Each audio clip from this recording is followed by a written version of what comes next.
All right. My bad for interrupting my girl here, but check it out. Dynasty has dropped two massive eggs. I can see at least one more inside her right here.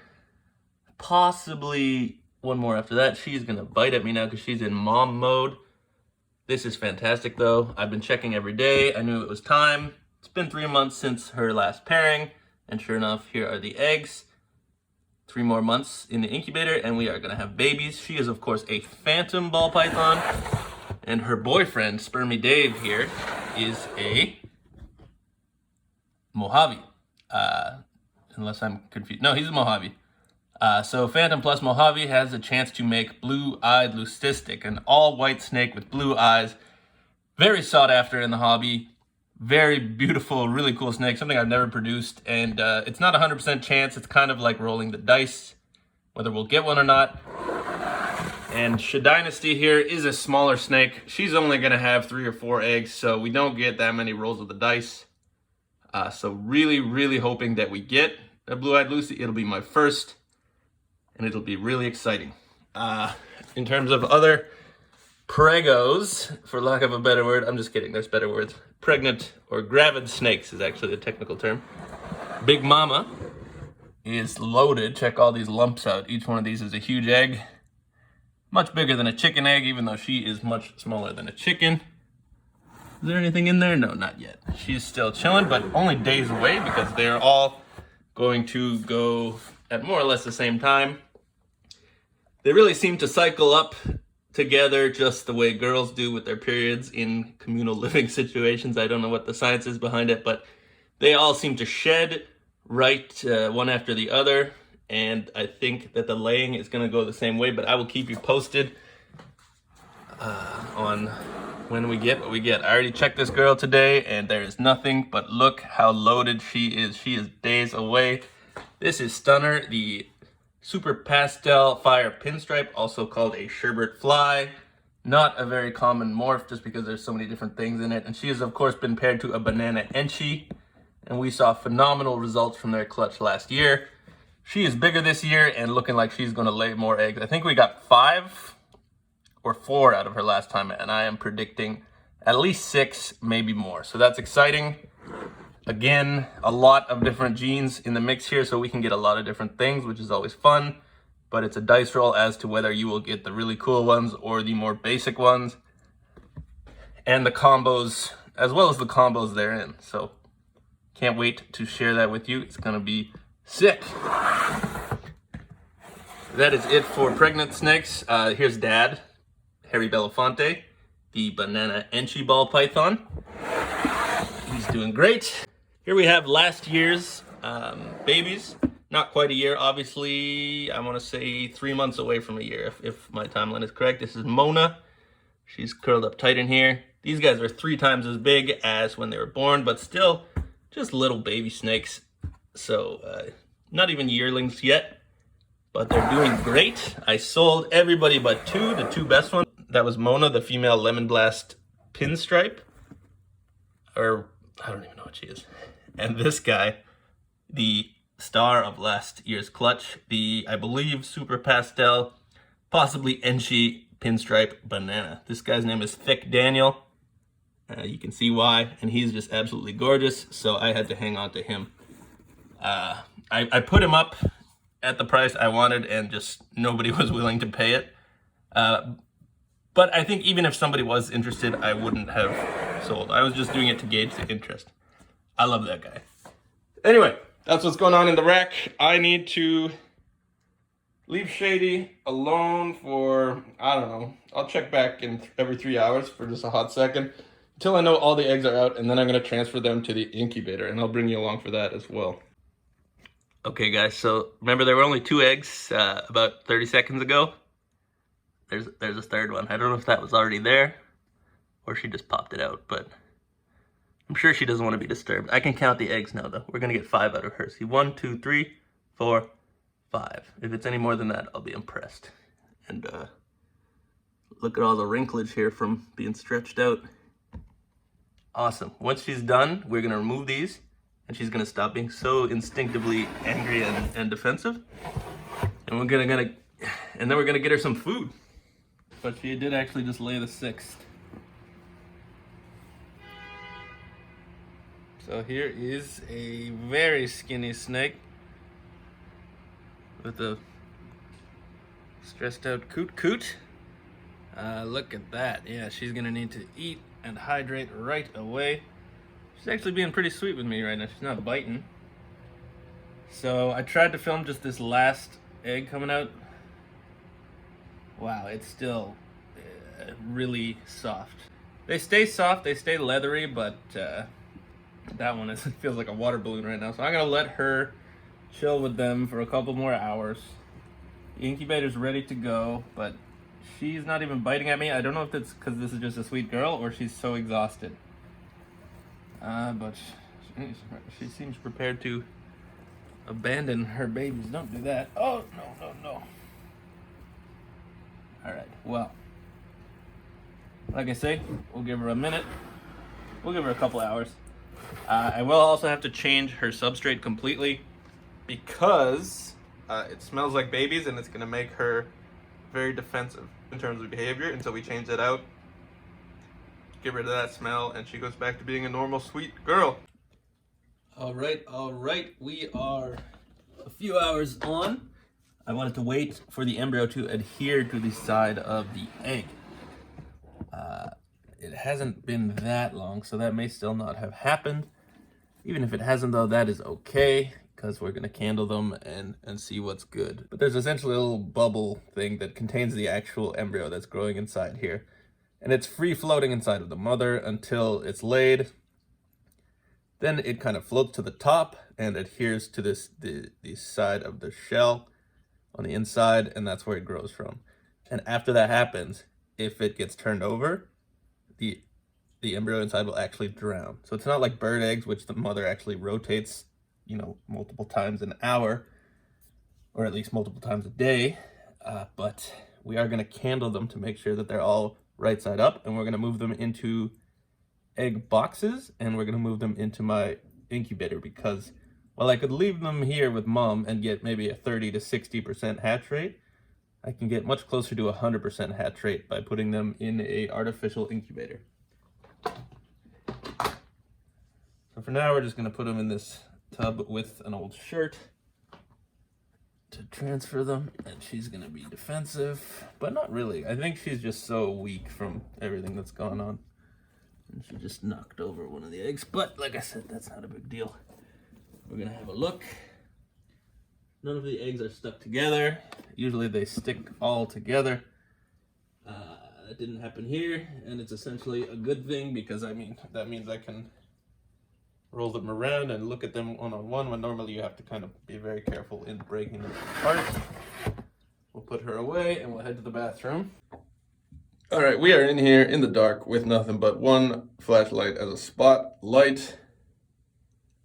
You see all that, you see all those veins. That means it's a good egg.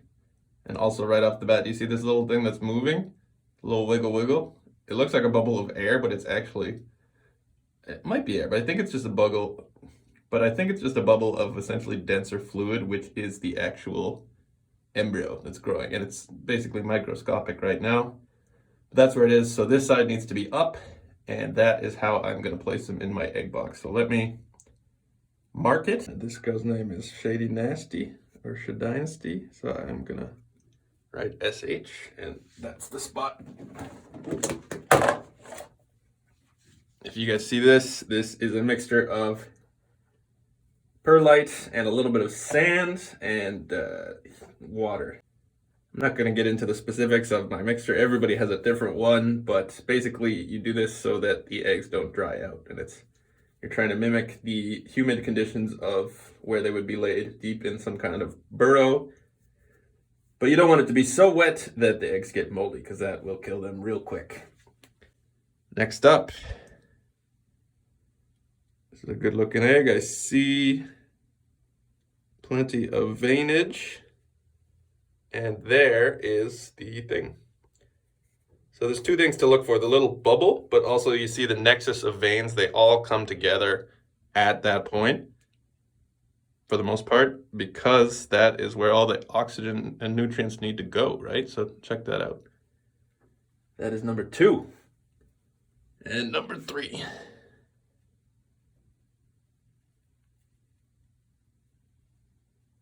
Oh, good thing we checked this one, right? Because it was upside down. The thing is here. There's also something funny in there. Oh, I think it's just free floating. Come on now. Yeah, that's the boy or girl right there. Okay. Next, I'm gonna kind of half bury these in here. Hello, friends. This guy's kind of skinny. He can go there. We have limited real estate in the incubator. If I produce any more than what I've produced this year, I'm gonna have to buy another incubator or a bigger incubator. So I have the little old classic Reptubator. It looks like some kind of Bill Gates microchip, but it's just a piece of coconut bark. This is not a cyborg. And there's the baby. So I'm just gonna turn it all the way around just to make sure. I like to be extremely confident in this stuff, because if you do it wrong, you'll kill your egg almost, within days. Okay, SH for Shad Dynasty. Our girl with the goods. Just nestling these in. You want them essentially half buried. I do a little bit less, because you don't want them to get too wet. You don't want them to be exposed to too much moisture at any given time, especially in the early days. When it's really moist in that box, you could get mold. Okay, so shimmying this thing around. I'm actually having a bit of trouble with this one. And there it is. You see that when I move it? SH.